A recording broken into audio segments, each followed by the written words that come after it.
नमस्कार दोस्तों, मैं हूं श्रवण कुमार और आप देख रहे हैं मेरा यूट्यूब चैनल संसार पीसीएस।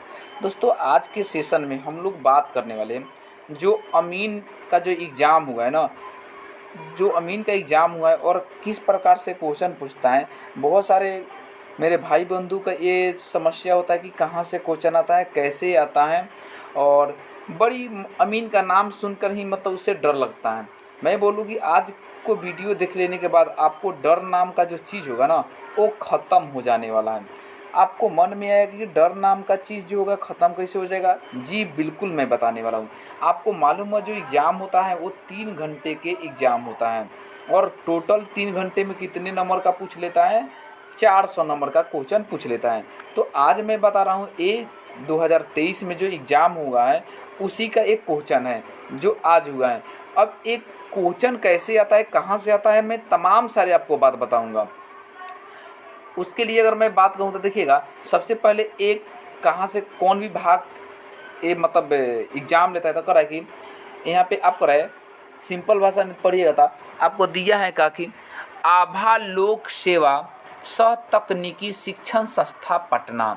तो एक प्रकार के संस्था है जो इसको क्या करता है, एग्ज़ाम लेता है। और प्रधान कार्यालय कराएं तितरी मोहनपुर पटना। ठीक है, ये आपका ये नंबर है, इसे कोई मतलब नहीं है। ये कैसे एग्ज़ाम लेता है, आपको क्वेश्चन जब देखिएगा तो आपको यहाँ पे दिखाई देगा परीक्षार्थी का नाम, क्रमांक और परीक्षा तिथि। ये आपको भरना होता है। मैं आज को इसलिए नहीं भरा था क्योंकि मैं आज ही ये पेपर का एग्ज़ाम हुआ और मैं वहाँ से उठा करके लाया। ठीक है, तो चलिए मैं आगे बढ़ता हूँ और आपको बताता हूँ कि आप अगर अमीन बनना चाहते हैं या अमीन का एग्ज़ाम देने जा रहे हैं तो एक क्वेश्चन आप एकदम पढ़ लीजिए।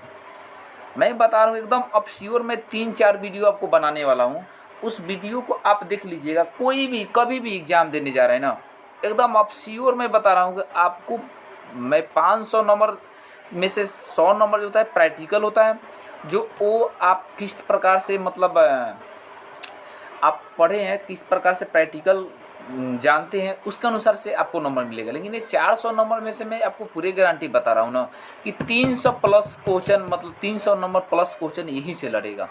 सिर्फ आप इतना याद रखिएगा। तो पहला क्वेश्चन आपसे कैसे पूछा था कि सर्वे के मुख्य यंत्र का नाम लिखिए। जैसे में जरीब था, गुनिया था, डायगोनल था, स्केल और कंघी था। तो ये आप अगले बार भी ये क्वेश्चन पूछा था, अब की बार भी पूछा है। उसके बाद था सर्वे के मुख्य चिन्ह कौन कौन सा होता है, इसमें कौन कौन सा चिन्ह का प्रयोग किया। जैसे तोखा लाइन था, मार्जिंग लाइन था, मुराब्बा लाइन था, औतोर लाइन था। तो ये सारे पीडीएफ पे कहाँ से मिलेगा, इसका पीडीएफ भी मैं डाल दूंगा। आपको पे करने का, बुक खरीदने का कोई झंझट नहीं होगा। ठीक है, आप बने रहिए। कहाँ से आपको मतलब पीडीएफ मिलेगा, सारे बात मैं बताऊंगा। अगला क्वेश्चन था कि सर्वे में मुराब्बा लाइन बनाने की आवश्यकता क्यों पड़ी। तो सर्वे में मुराब्बा लाइन बनाने की आवश्यकता क्यों पड़ी, ये आपको पीडीएफ में मिल जाएगा। उसके बाद एक क्वेश्चन था कि एक खेत चतुर्भुजकार है जिसका लंबाई 5 जरीब 4 फीट और 5 जरीब 30 फीट है तथा चौड़ाई 5 जरीब 20 फीट और 5 जरीब 18 फीट है, तो 5.25 हाथ के लगी से रकबा ज्ञात करिए। सिंपल क्वेश्चन था। आपको लग रहा होगा कि बहुत भारी क्वेश्चन है, भारी क्वेश्चन नहीं है। ये क्वेश्चन जैसे पूछा था, आप अगर देखे होंगे, नहीं जानते हैं तो आप जान जाइएगा। अगला क्वेश्चन था कि 5.5 हाथ के लगी रहने पर कितने वर्ग करी, कितने वर्ग फीट था, कितने वर्ग गज का 4.75 कट्ठा होगा। अगला था एक त्रिभुजकार खेत की सभी भुजाएं बराबर हैं, यानी समबाहु त्रिभुज था और उसकी भुजा दे दिया था 90 मीटर, तो 6 हाथ के लगी से रकबा ज्ञात करना था। ठीक है, ये भी निकल जाएगा। तो ये 100 नंबर का था। किश्तवाड़ और परमाई 100 नंबर का था। उसके बाद 100 नंबर का आता है खानापुरी से। अरे खानापुरी किसे कहते हैं, खानापुरी करते समय किन किन बातों को ध्यान रखना चाहिए, ये आवश्यक है।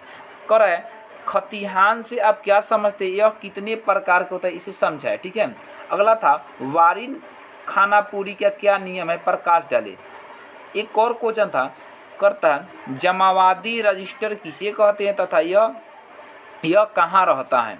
तो ठीक है, तो ये कहाँ रहता है, तो ये अंचल अधिकारी के पास रहता है। धारा 103, 104 और 105 क्या है, उसके बाद रजिस्टर 1 और 2 का आता था। रजिस्टर 2 कुछ होता नहीं है। जब रजिस्टर में पेज जो होता है 100 से 200 पृष्ठ होते हैं, तो उसमें जब भर जाता है तो दूसरे रजिस्टर या तीसरे रजिस्टर बना दी जाती है, इसलिए इसे रजिस्टर 2 के नाम से जानते हैं। तो ठीक है, एक क्वेश्चन को आप नोट कर लीजिएगा, इसका PDF भी मैं डाल दूंगा। अगला देखिए क्या रहेगा, चकबंदी से था। चकबंदी से क्वेश्चन भी पूछा गया था। योजना पर रूप क्या है, तमाम सारे क्वेश्चन था। उसके बाद था चकबंदी होने से किसान को क्या लाभ और हानि है, इसके बारे में आपको लिखना था। तो चकबंदी क्या है, फिरनी पथ क्या होता है। फिरनी पथ आपको मालूम होगा, किसी गांव के चारों तरफ वृत्ताकार पथ को ही फिरनी पथ कहा जाता है, और फिरनी पथ जो होता है जा कर के मेन पथ से जा कर के जुड़ जाती है। ठीक है, उसके बाद देखिए क्वेश्चन था कि चकबंदी अमीन चकबंदी कानूनों का कार्य को वर्णन करें। उसका बिहार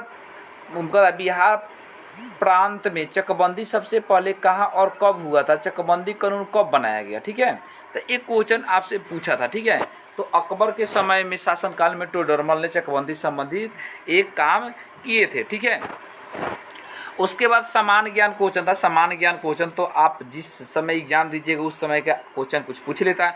जैसे में क्वेश्चन था, बिहार का शोक किसे कहा जाता है। बिहार का शोक किसे कहा जाता है, कोसी नदी को कहा जाता है, जो नेपाल से होकर के बिहार में आती है। कंप्यूटर के आविष्कार किसने किया, चार्ल्स बेबेज ने किया था, आपको मालूम होना चाहिए। मुस्लिम संविधान में पिता पुत्र का क्या अधिकार है, जब तक ले पिता रहेंगे पुत्र का कोई अधिकार नहीं था, लेकिन पिता को मर जाने के बाद पुत्र का अधिकार हो जाता है। उसके बाद समाज में बढ़ते बेरोजगारी पर प्रकाश। बेरोजगारी क्या है, किसी व्यक्ति को रोजगार ना मिले तो उसे बेरोजगारी कहा जाता है। बेरोजगारी का बहुत सारा कारण है, बढ़ती जनसंख्या है, शिक्षा के अभाव हैं, तमाम सारे चीज़ें जो आपको मालूम होगा। अगला है आपका, देखिए नेक्स्ट 5 नंबर क्वेश्चन जो था, कह रहा था अपने प्रखंड विभाग एक पदाधिकारी। जब आप एग्जाम दीजिएगा तब प्रखंड में 2-4 वो क्वेश्चन पूछ लेता है अधिकारी के नाम, जो आपको याद कर देता।